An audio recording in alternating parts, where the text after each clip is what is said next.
Hello guys and welcome back to mantalk.ke. It's season 6 episode 4 and the last episode we really enjoyed. We really enjoyed the last episode and your feedback. People were active on the socials, so keep that going, keep the conversation going afterwards. That's the whole point of these talks, is that we nudge you to have conversations with us and with the people you love and people you don't love as well. So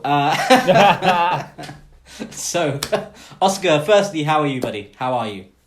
I think we should be starting like that. I'm doing fantastic. I'm doing fantastically well. Yet another fantastic episode. Yet another fantastic shoot. I'm here on set with Beryl and big boy Eric. Eric has been complaining about the volume of his DMs. Ladies, please tone it down. Oscar, you've mentioned DMs, and that's a perfect segue to today's topic. We're getting good at this. So today's topic is all about social media. Obviously, you are watching this on social media.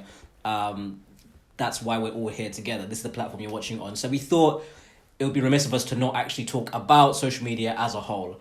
And Oscar, since you didn't ask, I'm also fine. Thank you. I've had a very good week.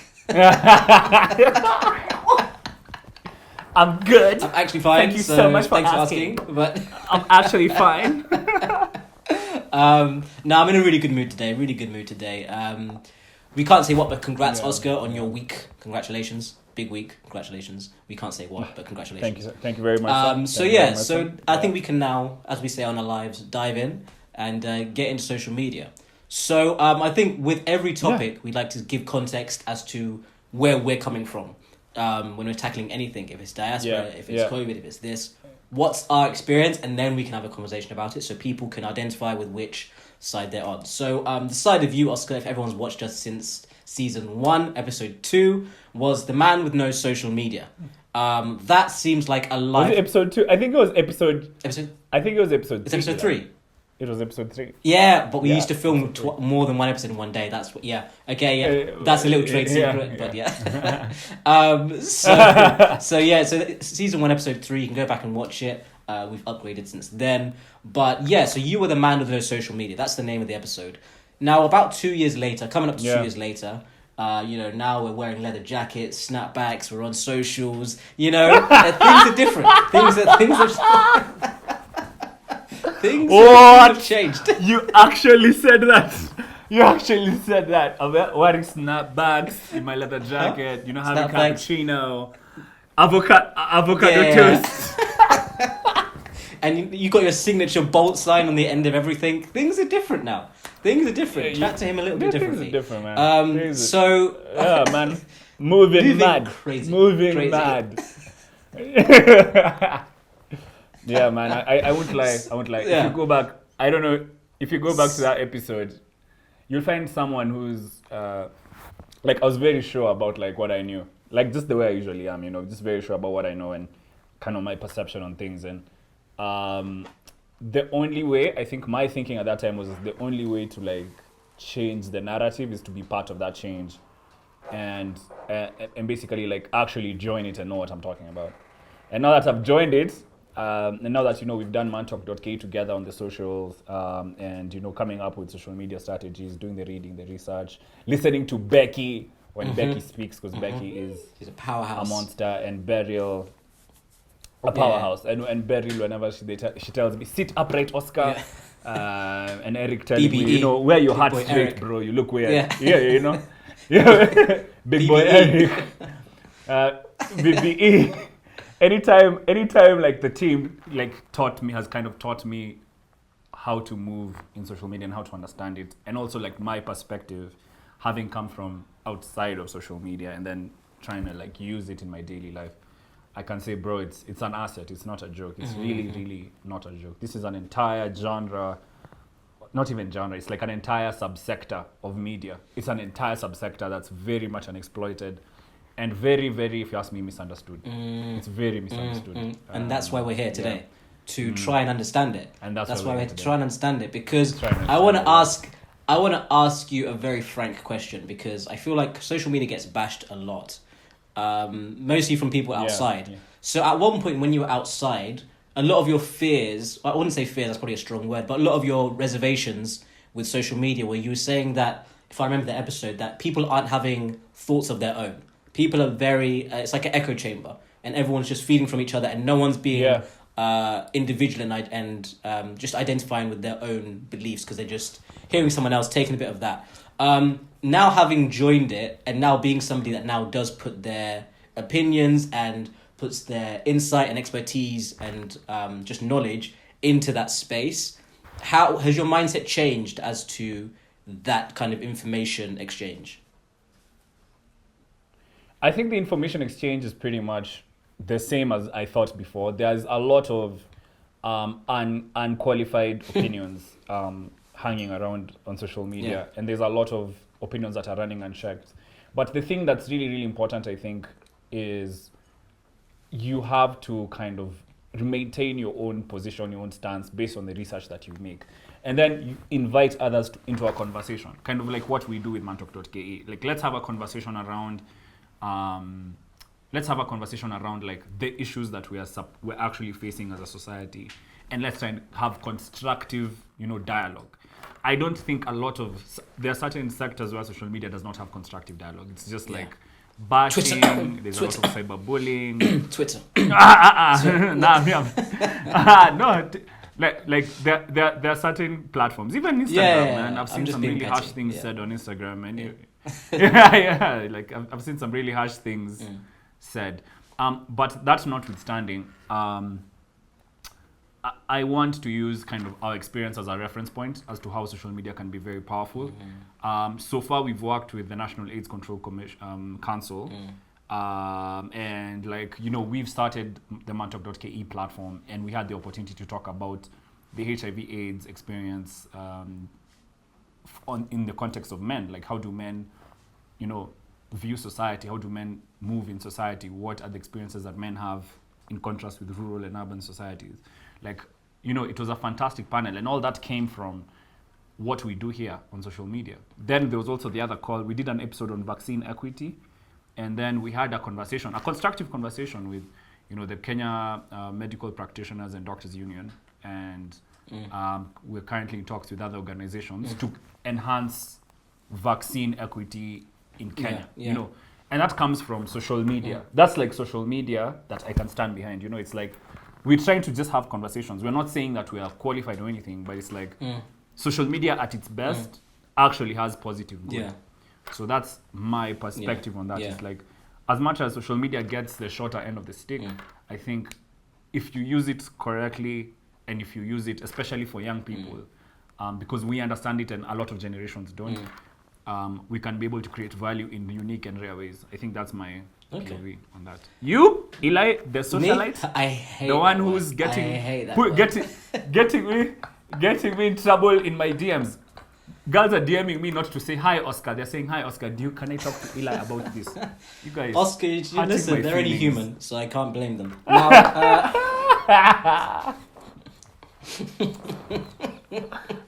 you said that on camera. I didn't. You said I it forgot. on camera. I'm getting too comfortable. Episode 4, you start to forget. That thing you're recording. No, in all seriousness, that was a joke. By the way. In all seriousness, guys, it wasn't a joke. Take it seriously. Girls, take it seriously. Let's not go down that rabbit hole because, in terms of social media, I think you're completely right. Some of the conversations we've managed to have with people have purely been through this sort of medium. My experience with the socials is, I think I even said this back on that episode, is I've tried to make sure that everything I'm doing, I feel good about what I'm putting out, right? And I think it just came at a time when I was developing anyway. So as I was developing, obviously, if the content is around me, then it's going to be a more developed version of myself because I'm at that stage. So being able to use that medium as I grow to try and help others grow in any aspect, for me, has been like amazing. And if I'm very frank and very honest, I don't think I would, I'm coming back to Kenya, but I don't think I would have stayed in Kenya as long or even done as much as I've done outside of social media in Kenya if I didn't have social media, because even the other business and stuff I was doing didn't give me a a social life and didn't give me like, you know, social connections and, you know, sort of friendships and things like that, even meeting people like you, right? So I think social media for me.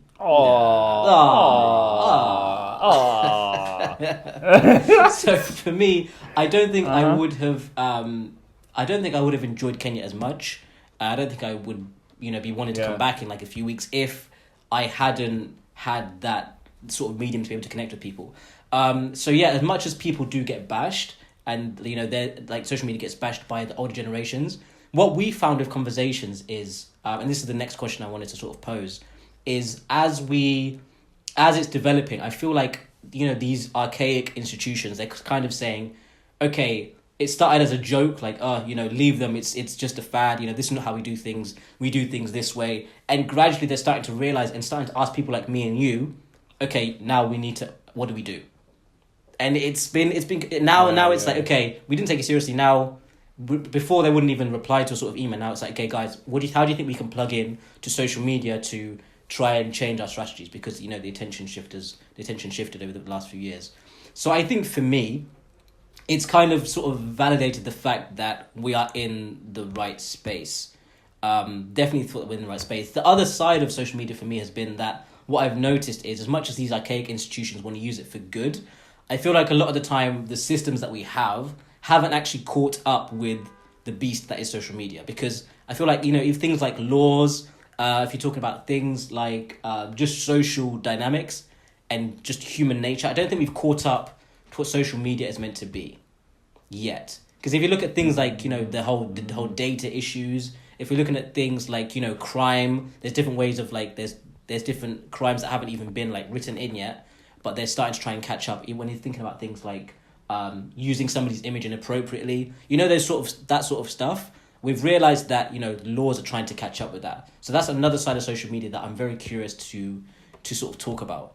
In your opinion, in your opinion, where do you see the how do I even put this? Where do you see the boundaries being made from, like, you know, law and from, because that's your field, from like law, from even social boundaries? Because we need restrictions. Yeah. So Kenya has, I think, two really fundamental like laws, actually three. The first one is the Constitution of Kenya, and basically the right to privacy, right to access of information. Those are fundamental rights. Fundamental rights are those rights that are essential to basically the functioning of any society, that are rarely ever, they can be limited, but they're rarely ever derogated, which means that they're rarely ever like mishandled. So fundamental rights like the right to access to information, right to privacy, and those two rights particularly are really, really important, and they're ensconced in the Constitution. Off of the top of my head, there are two other statutes that, if you're interested in, you can go and check out. So there's a Data Protection Act. So basically, you know, when the UK had the GDPR, the General Data Protection Rules for the EU, basically how data should be handled by different organizations. We have a similar law here in Kenya. It's currently being implemented. Actually, I saw something from the new Office of the Data Protection Office, new Office of the Data Protection Commissioner in Kenya. So that's being set up now. So it's in the works. Then there's the Computer Misuse and Cyber Crimes Act. Came out in 2018 or 2019? Yeah, 2018, 2019 there, fairly recently. And it's also being implemented by Kenya's government. So that eliminates things like cyberbullying, hacking, ransomware is also there, very interesting. So there's a lot of development of IT regulation in Kenya right now. I don't want to talk too much on it because this is not the particular forum to do that, but like it's there, and the social boundaries that are being established will definitely inform the laws that are, you know, drafted and prepared, because, you know, we're in the beginning of a new age. I always like to tell people, the reason why you're seeing Google, Amazon, Facebook, TikTok, all these large multinational technology companies be behemoths is because the value is being held by them. When you hear somebody's, like, just recently we found out that Facebook is the fastest company to reach $1 trillion valuation. What that tells you is that Yeah, they are creating value worth $1 trillion. Yeah, $1 trillion and more. So for social media, that tells you that if you look at the mechanics, the investors and the valuers have looked at the company and said, if you look at the mechanics of the business, it means that there's a way that smaller companies can plug into this larger one and derive the value that's generated from them. So that's the secret. When you hear somebody say, my company is worth $10 billion, $20 billion, it means that company is creating that much value in a society. And if you want to be able to gain wealth, plug into that system that they've created, and you can be able to derive value from them as well. If somebody is worth $1 trillion in the fastest way possible, in less than 10, 15, 20 years, it means that you as a small business can plug into that platform that they've built for you. Yeah, and then derive your a few $1 million, a few $1 billion if you can. A few billion. You know, if you're able to innovate around. A few billion. A few billion. You know, I'm a hungry man. You know, I'm greedy, bro. Yeah, so a few. Yeah, a few million. Yeah, you know, that's it's like in the 1800s, Rockefeller had basically monopolized the oil business. It was broken up into 7 companies, which are the 7 largest oil companies now in the world. It's the same thing with social media. All that value has been harnessed by 2, 3, 4 great companies because they've discovered the mechanics of a new type of business. So you as a small business, you should ask yourself, okay, how can we, now that we're talking about social media, how can we create a company or a business that derives maximum value or outputs based on what we are doing in the market that we're in? That's kind of the thinking that's there. So if you're young and you're looking at social media from a negative standpoint in terms of business, it's wrong. That's not how you should look at it. You should look at it, okay, if I'm selling products, how can I leverage social media to create more value for my audience? Instead of selling a product, can I use social media to brand myself better, to define my product scheme better, so that even I can create value using the products that I'm giving to people? That's the thinking that I've had with social media. It's like, as a business, it makes a lot of sense. I've after spending time on it, like now it's what, 2 years, I've really realized like, yo, this thing, it's bigger than most people know, because it's a whole other subgenre of an entire media market. It's an entire media market, and only now are we beginning to understand it. You won't see this happen in probably another 100, 200 years. True. Yeah. Probably. Yeah. But the thing is, as something like that grows, the reason I asked the question about restrictions and things is, you know, sometimes it takes a while for corporates and it takes a while for legislation, like I said, to catch up with this. So my thinking is as well that, yes, you know, it's $1 trillion business. There's so much money to be made. But I feel like with everything, when you're starting to take away monopoly, my foresight is that it's going to become harder and harder as it becomes bigger and bigger, because they're going to realize we can't just be making such an equal playing field for everybody, because the people don't like that. People at the top don't like that. So my thinking is like, make as much money as possible before it gets harder to make it. Because yes, right now it's a very open playing field, but I see people, you know, we're already seeing things like, you know, like you've mentioned, like digital tax and things like this. So I think it's only going to get more and more as the platforms get bigger and bigger. You know, because we're seeing things like now you can go on a live and earn money from that. They're asking you to do, even we're seeing in Kenya a few months ago, they're asking you to do your returns based on sort of the income coming from those contracts. And that's now even being implemented into contracts when you're sending them out to like agencies and companies you're working with. So I see that, you know, it's gonna get tougher. So this is the best time to sort of utilize it. The other other aspect I want to talk about, I kind of alluded to it earlier when I was saying how I came to Kenya and I've had, you know, really good experiences with like humans, who typically, okay, let me not say that. Yeah, so another aspect about social media, and one that's, you know, demonized quite a lot, is the social side. And it's one that I saw a quote and I had to step back and think, like, does this apply to me? And I found that it actually does. So there was a quote by a lady called Anna Marchin, who's a psychologist, right? And she says that, this is now in relation to social media. She said, relationships aren't supposed to be efficient.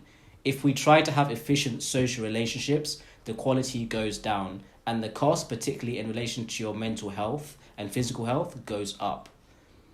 So I had to I looked at that quote and I was like, the relationships being efficient, you'd think that's a positive thing. Like you'd think... that you'd be happier. Yeah, you'd think, you know, I can date quicker, I can use Tinder, I can, DM, I can make friends faster. But she's saying the quality goes down. And then I had to like be quite introspective and say, okay, let me compare my friendships before social media and my friendships after. And while I'm saying this, I want you to do the same. What I found, even just with human interaction, is before, when I was younger, when I was maybe, when you had those first flip phones and you had about 10 friends, you used to go on your bikes, and you used to just go and see people.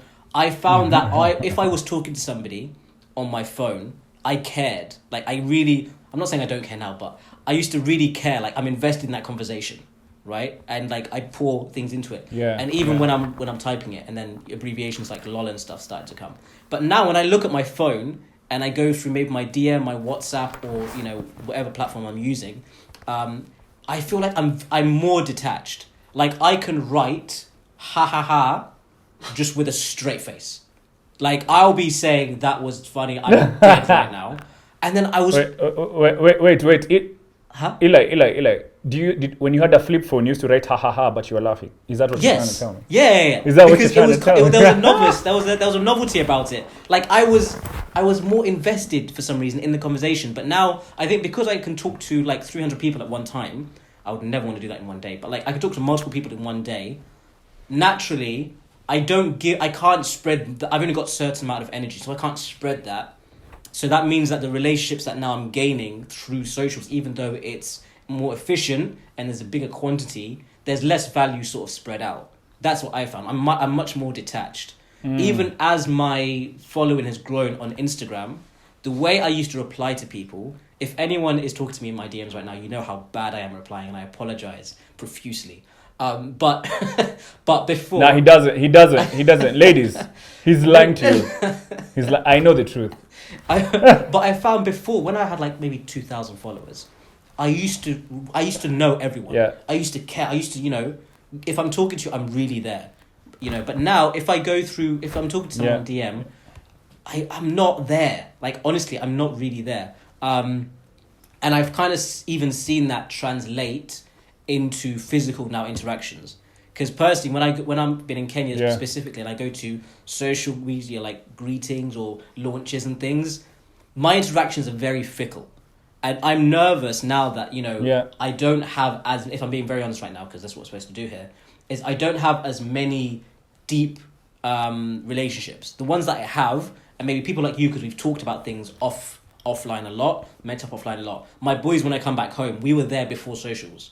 But now if I know you from social media, I care, yes, but very little. Very little, because I'm spread thin. No, I'm being honest. I'm spread very thin. And I've just felt like that. Like, I don't have... My guys are savage. I'm being honest. I don't have... My boys are savage. I don't have deep connections with people. Because there's so many of them on socials. Guys, if he's met you on social media, you know yourselves, he doesn't give a crap. That's what you just said. Live on camera. You know what I mean, guys. I'm spread thin.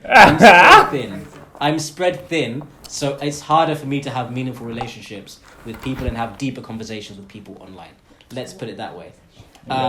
Yeah. And also I find that even on the other side, is that when they're having conversations with me, it's very... There's a lack of human aspect there. Because it's either... Eli, I need this, or Eli, this, and this, or I'm just like shooting a shot or something. But I'm not getting like a human conversation, like a deep conversation about you. It's not a convo, it's a transaction for me. Like when people are sort of posting online. So that's why I'm kind of more guarded, and I don't really dive in, because I've talked about 30 people today, and so that's been my experience in terms of that energy. Aspect. Eli, are you extroverted or introverted? Because there's a quote that says, extroverted people wake up in the morning, get energy from others. Introverted people get out in the morning and have their own energy, and anytime they spend it on others, they feel drained. So maybe that could do with your personality. Do you think that you're an introvert or an extrovert? I mean, we all know the quote from the other episode, financial extrovert. But if we're being very honest, on a social level, I really think it depends on... in general, I'm an introvert. In general, if we're just saying in general, like if I'm going to a normal setting, unless I know people, unless I know you, or I have to make an effort to know you, like you're saying, it does drain me. Yeah, it 100% drains me. However, if if I'm like, you know this, if I'm talking to you, Oscar, I'm definitely extroverted because it's flames. It's flames. Yeah. So I think it depends on the energy of the person, how much I sort of care about that relationship, because there's different sides of me that I never let somebody explore. Like, I'm extremely mature, extremely weird, but I don't show that to people. Oscar, you said very quickly. Yeah, he's so immature. Yeah. You know it. Yeah, he's very weird. Eli is the weirdest guy. No, very strange. And if you think he's weird, wait till you meet Becky. The both of them are weird. Becky just said, "Have you met yourself?" For those listening and watching, Becky's behind the camera over here. But that's been my relationship with relationships, essential. But so I can agree with Anna saying that relationships aren't supposed to be efficient. So I think the efficiency of relationships for me has been a negative, and honestly, it makes me nervous when I'm talking about my love life and things. I'm nervous. My experience, I can tell. This is why I prod. This is why I bother you, Eli. It's so fun. So from me, my side, and basically the value of relationships. For me, like I said, my homies are homies for life. Like, everyone who knows, for me, I'm an extrovert. I like meeting people. I like, being chatty, learning, talking, laughing, making jokes, banter, all that. That's what I live for. That's why I'm alive. But it's true to an extent that the value of relations, because people have, the one experience I've had with social media is that people might be there to use you as well. So you have to be very careful. Like, they want to be seen with you. They don't necessarily have your interests at heart, And I think that, like, if you're someone who's had the experience of not having social media, and seeing kind of the attention you gather. I mean, I'm funny, but I'm not that funny. You know what I mean? I know you're going. I'm a funny guy. I'm going. Yeah, I'm a funny guy, but I'm not that funny. So it's like, so you'll find that some people will come, start being fake. Right now, the joke. Yeah. But I don't mind it. It's not like, for me, it's not something that I mind. And I think that's the consequence of a platform, and that's the consequence of being public. Being someone who's in the public, the public will always have an opinion as to how you live and what you do and how you do what you do.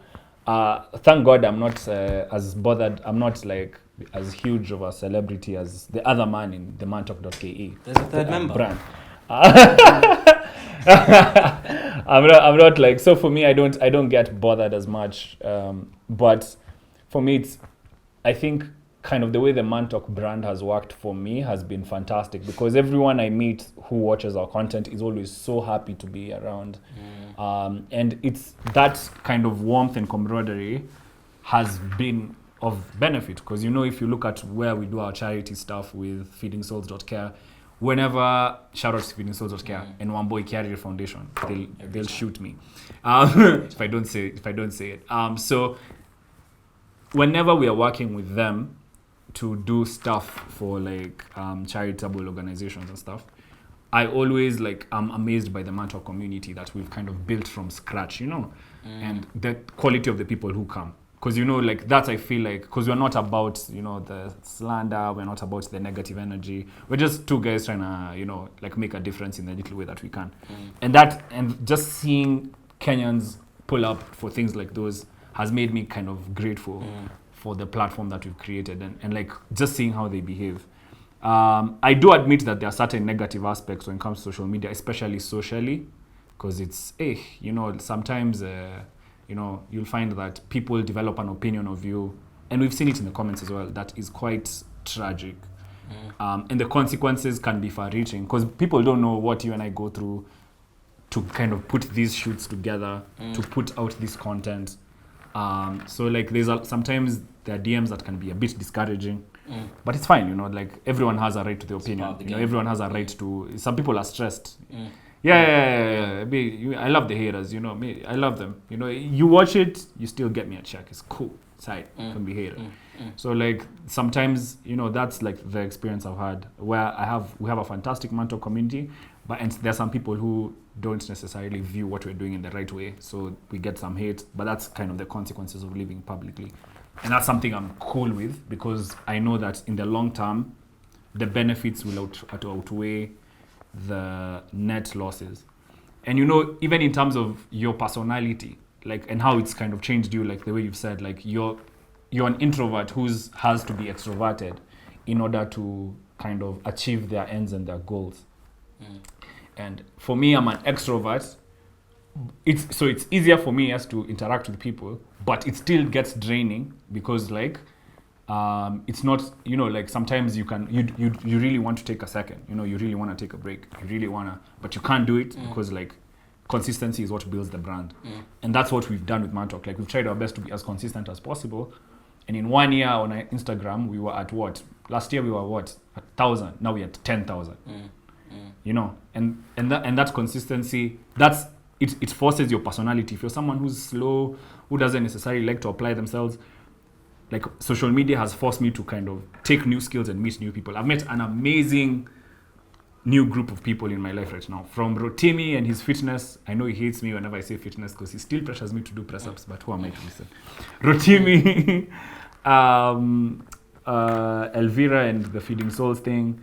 All these amazing people, Kayla, all these amazing people, like, came through social media. And like, for me, my life has kind of changed, it's changed. I can't say. I think it's because of the energy enough, you've put out. I think because a lot of the time people wonder why things can go left, but on the other side of the phone is still another human, so they're going to connect with you even if it's not on a physical level. So I think because of the nature of what we put out is why we've been able to attract positive people, because like you mentioned, the hate is very real. I want to talk about, and it's something we talk about basically every day, the business side of the socials, the business. Because like we mentioned at the beginning, we've touched on it. We've talked about like that social media gives equal opportunity, count the checks, but we've said that it gives equal opportunity and things, but there is also, like we said, how even institutions are catching up. I think because it's we keep saying new, it's actually not that new anymore. It's been a few years, but it's a newer way of sort of making money. So I want to firstly talk about an example from our own community, who we have seen a very impressive rise in the last year, right?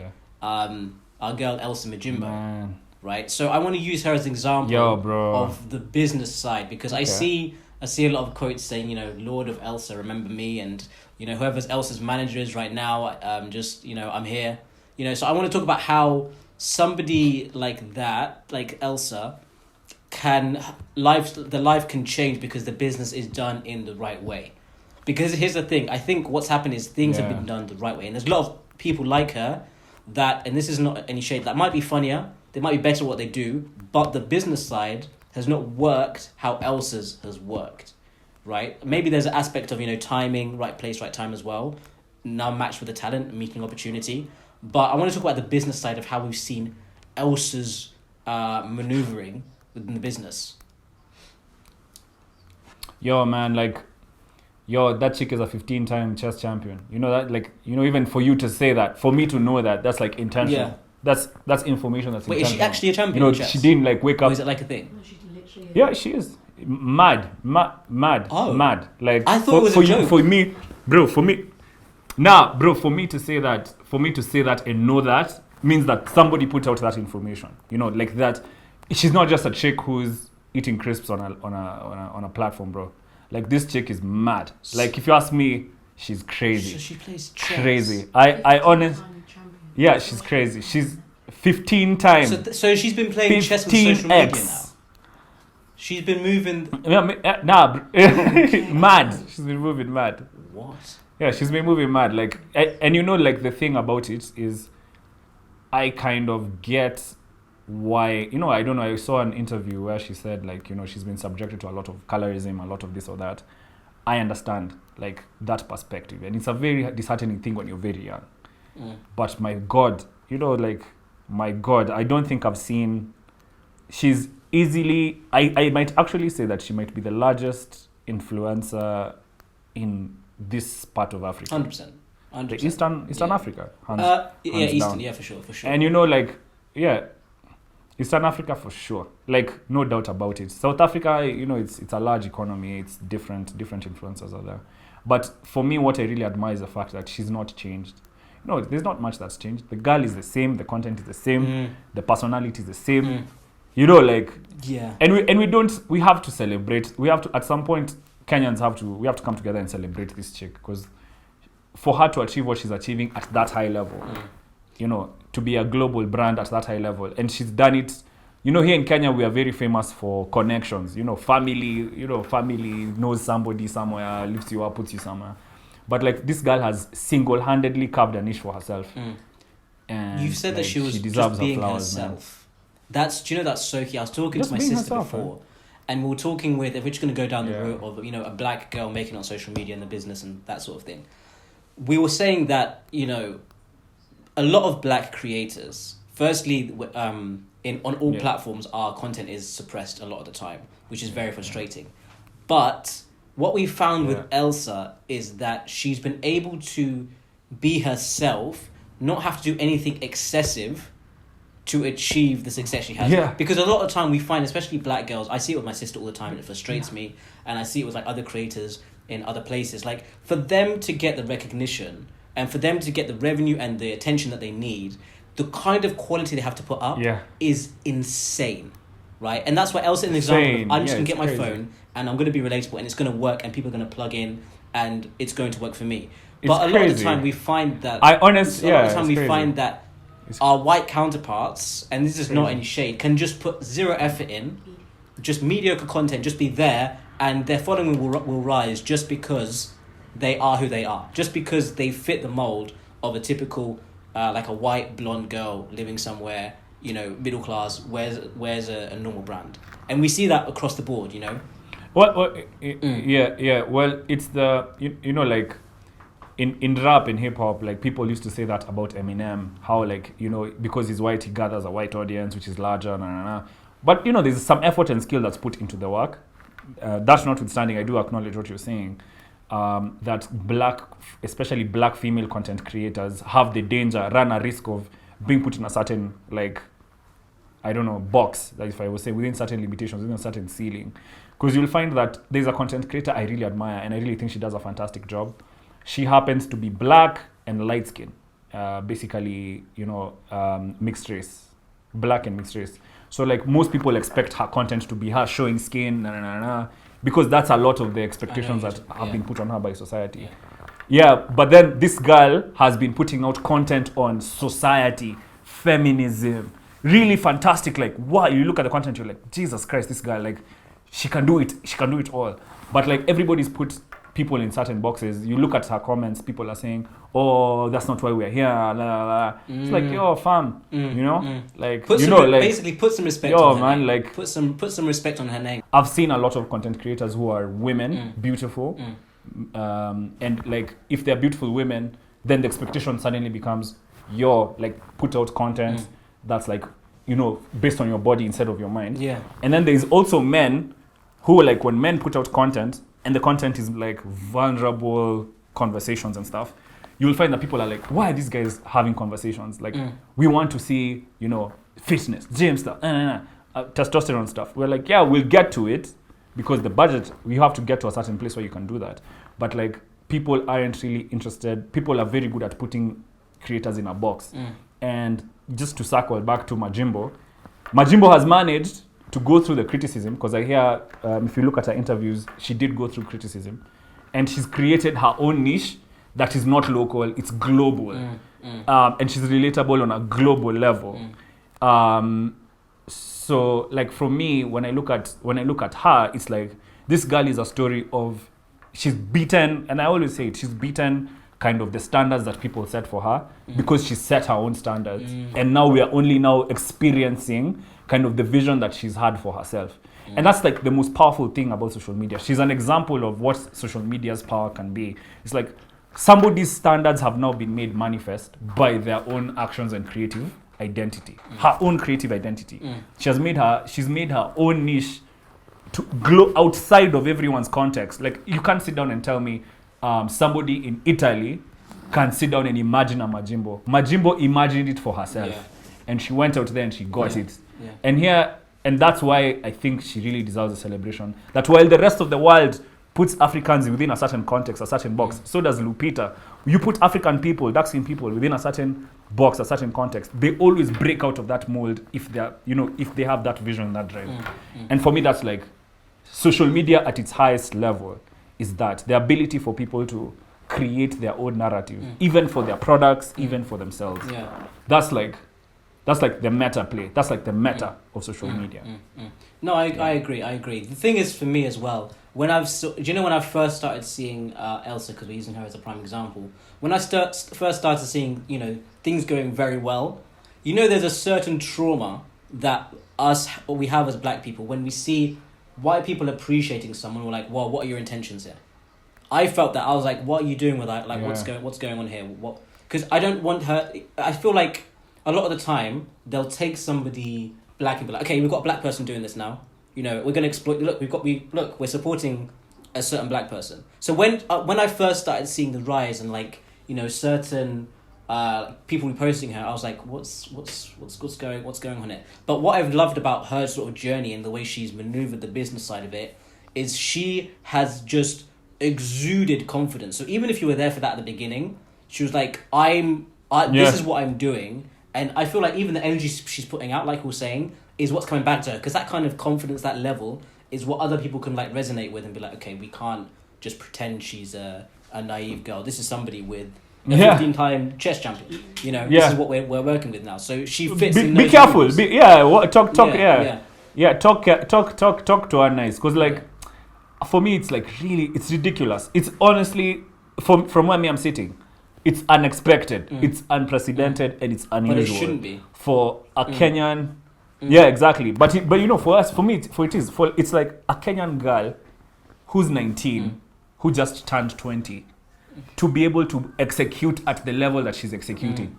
Because you and I are in we're in this business, so we see the back end, how the sausage is actually made. The scripting, the thinking. Okay, is this a good topic to cover? Okay, what do you need? What do you think? The production, the creative mind. Then sitting down and actually executing on camera while it rolls. That level of pressure to be able to execute it as consistently as she has. And you also know that thing where there's people who want her to fail. There are people who, there are people who probably want this young girl, as talented as she is, to not achieve their success so that they can feel right. Hey, you're a fan. Let me tell you. Those are, it's mad. I think as well, the reason it's such a phenomenon is just we don't see it enough. And I think even the reason that, while I was talking about the trauma stuff, is you're seeing a black girl be funny, a young black girl be funny. Wait, what? A young black girl is confident and funny? This is amazing.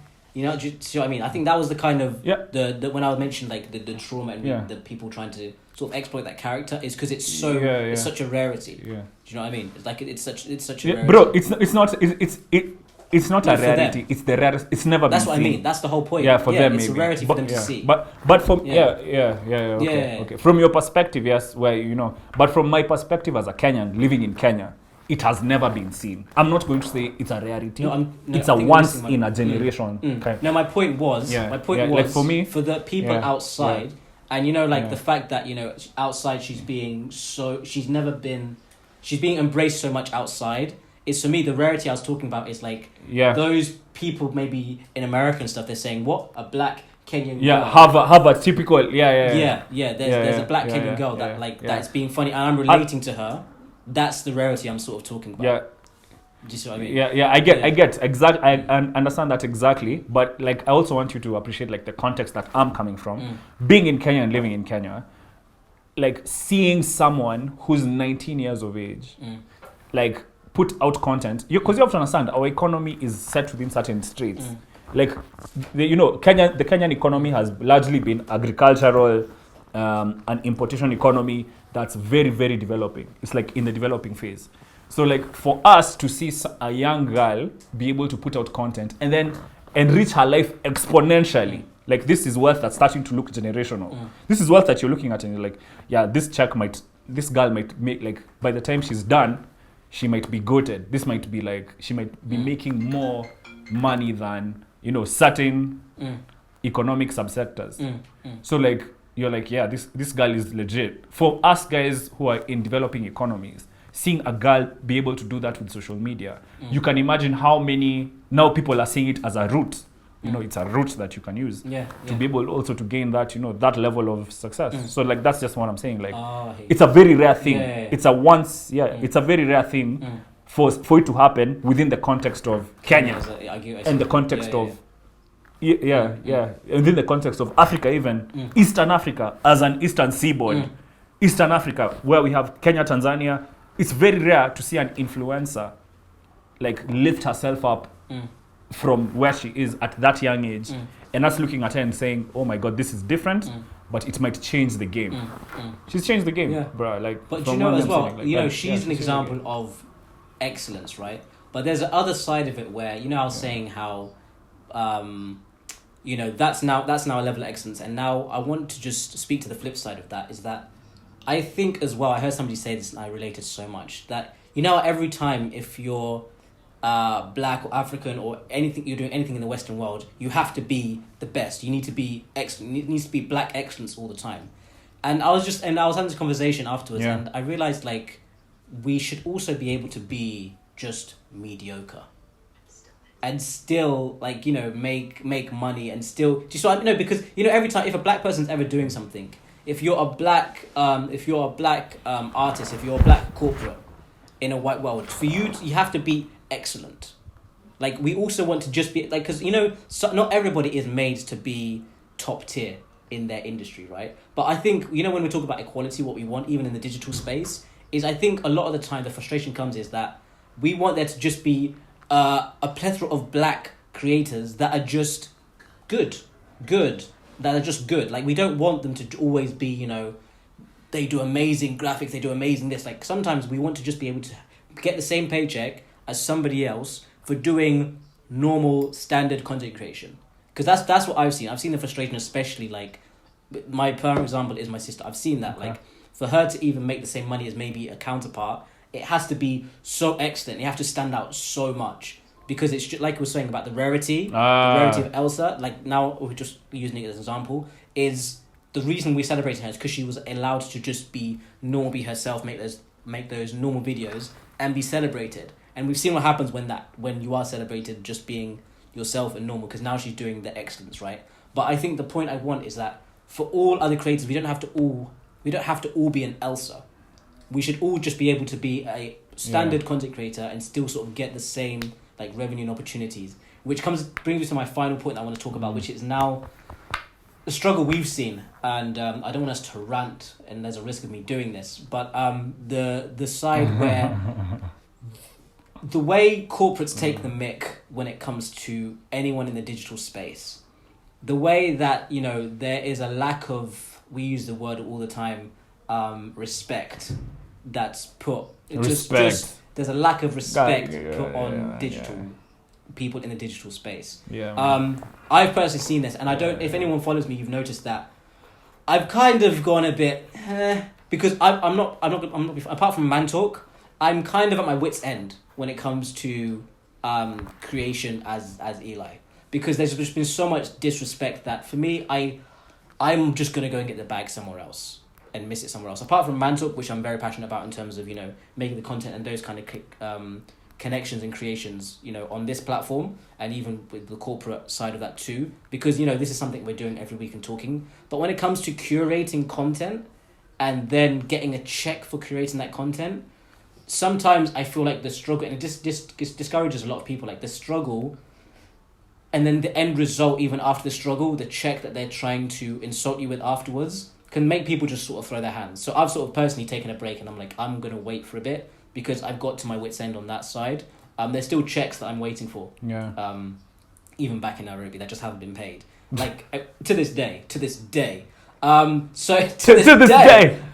this day. So for me, we're editing that. Deontay. Oh my days! But honestly, I feel like as well, what happens in conversations I've had on the phone, which we always talk about, that are very insulting, is they'll be like, we need this, and this, and we know that if you do this, we're gonna achieve this, but we only want to pay you like 10% of what you're asking for. we only want to pay you like 20% of what you're asking for. And I feel like the same way we're saying that the law needs to catch up, the same way we're saying that, those restrictions need to come in place. I think what I've seen in Kenya especially is there's not a standardized rate or standardized industry when it comes to payment, audience, things like that. So the frustration I've seen personally is that a lot of the time in that field, any prices can be thrown out.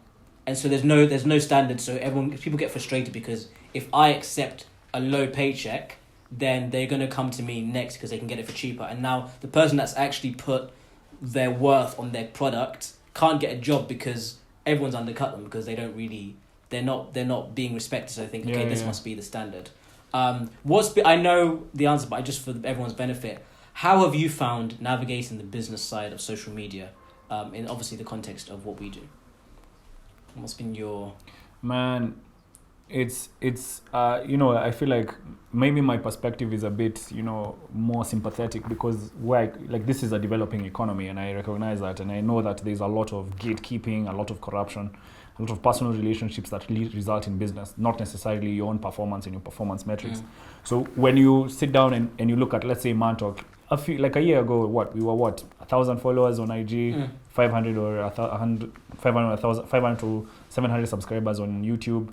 TikTok wasn't existing. We didn't have a TikTok platform. And we had to come up with a plan for each of these platforms and how to execute on each. And obviously we thought that, maybe it was in our minds, we thought that, maybe brands would react to kind of the content that we are putting out. But the reaction has been slow and, like I said, some meetings that we've taken have ended up feeling a bit disrespectful. But, for me, where I'm sitting, I'll just call it growing pains. It's like, yo, man, if you're not seeing what we're doing, trust me, someone is, and it might not even necessarily be Kenyan. You know what I mean? It might not necessarily be Kenyan. So where I'm sitting, bro, it's like, okay, we've executed the plan. We've grown by 10x. All these platforms, you're active now. So now I'm doing it now more for the community and the impact than I'm doing it for the bag.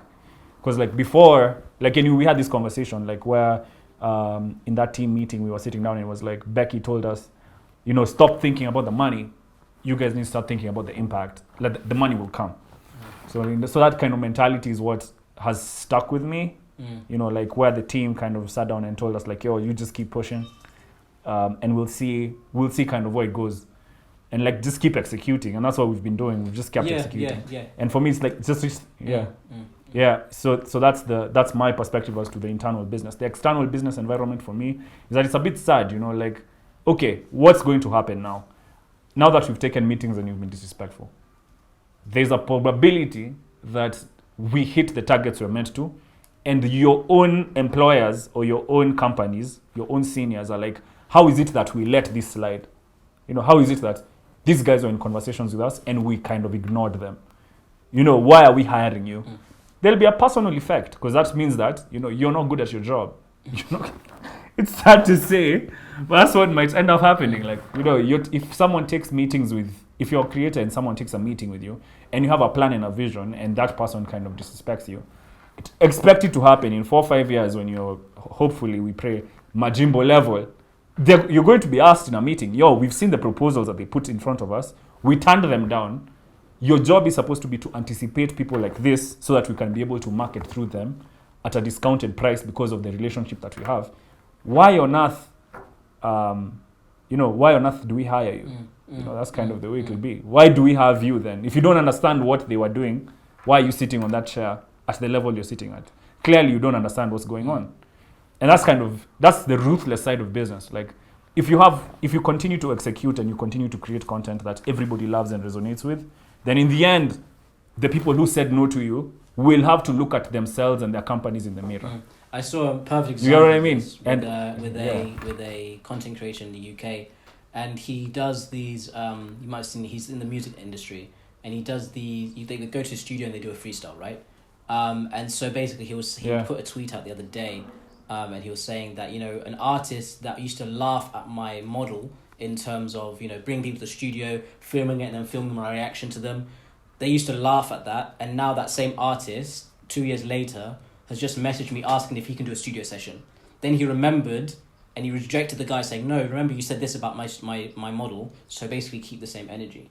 So I think that's basically what you're saying. Like, it's fine for the 2 years. It's fine. You can ignore someone for a long time, but cool. I think the solution that comes is when all content creators, sort of within the Kenyan context, have a standardized way of doing business. Because at the moment, what I know personally, I've said this on the live, is that you're saying, yes, Africa, yes, we're a developing country, but there are still huge budgets given from international companies, even from these other corporates, that just never get trickled down to the creators.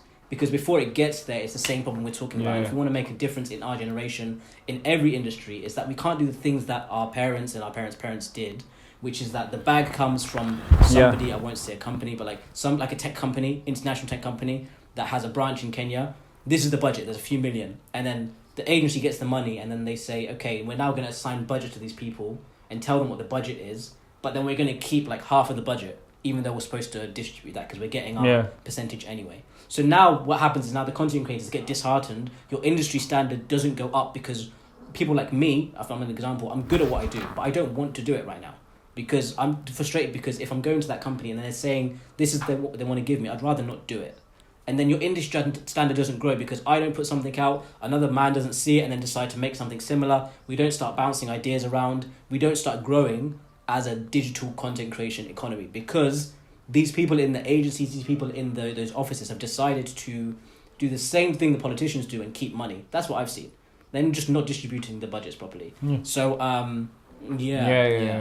They, let me tell you, that's a developing world issue, And like I said, bro, like there's a plan. Like I said, we have a plan. Let's just keep executing. It's working so far. It's not even just for us. I'm just saying, just in general, why I want people to in ask general, for their money in general for sure. Because it's there. The money's there. Like when there's no budget, the money's there. And if we all keep asking for it, if we all keep asking for it, they'll be like, okay, they've clocked on. They've clocked on. Yeah, no, but do you think? Let me tell you, the biggest issue with that gatekeeping of the funds when you're talking to marketers is that these guys also, they want to eat and they want to live lavish. They want to live large. Yeah. It's not like, there's no what's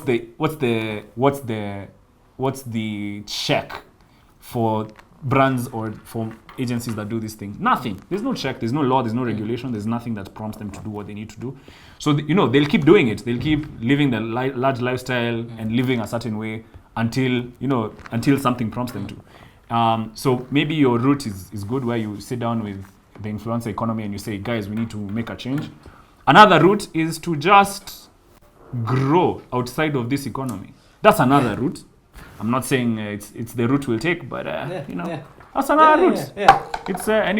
It's within our control. It's something we can monitor and see, and it's something that we can execute on. It's just one community now. It's just one community. Globalization is. It's this one. Yeah. So I've just realized again, Oscar, we've hit that hour mark. Yeah. We've been trying to keep these down. We're trying to keep these down, but we have a good time here. So I think those were our passing thoughts anyway. Don't be like me and be disheartened. I'm just in a bad place right now. I'm just ranting. It's a beautiful thing to do, but Thursdays. Make sure you do join us live. I've just been given a. Let me just read. I've been given by a production company. People behind the camera. On Thursday, I've been told to remind you that on Thursday we are going to be on Instagram Live talking about social media. Oh my God. Guys, we can continue this. Actually, that's a very good point. Thank you, Becky. No, we can continue. Yes, thank you. So, guys, by the time you see this, the next week we're going to be going on. This is a Sunday. On Thursday, we're going to be going live, and we might talk about social media. So, if you'd like that, then let us know, and we'll do the live. Because by Sunday, we'll make the decision. So, comment if you want us to carry on this conversation. I'll go in my phone book and bring my friends on board that are in the social media space, both successful and only successful. And we're going to have that conversation with them, what's been their experience, and get some practical tips, because I know a lot of people are content creators, curious about the space, what's the pros and cons. Hopefully by that time I'll be feeling a bit better about the space. But so let us know if you want us to have that live on Thursday. I'll get some guys on board, and we'll talk. We'll talk about it. Oscar, have you enjoyed today? And we just talk, yeah. Yeah, man. For me, like, fam, I'm always here to learn, man. And every time I sit with you, like, I learn a lot. So, and even with Man Talk, the Man Talk brand is about learning and sharing. So remember to like, share, subscribe. So share. Nice. No, that was good. That was nice. I like that. Yeah. Do that seriously. So remember to. We mean it. Like, share, subscribe. That's how we grow. And that's how we grow, baby. Amazing. Yeah. Thank you for tuning in on YouTube and podcast. We'll see you next week for another episode of mantalk.ke. Out.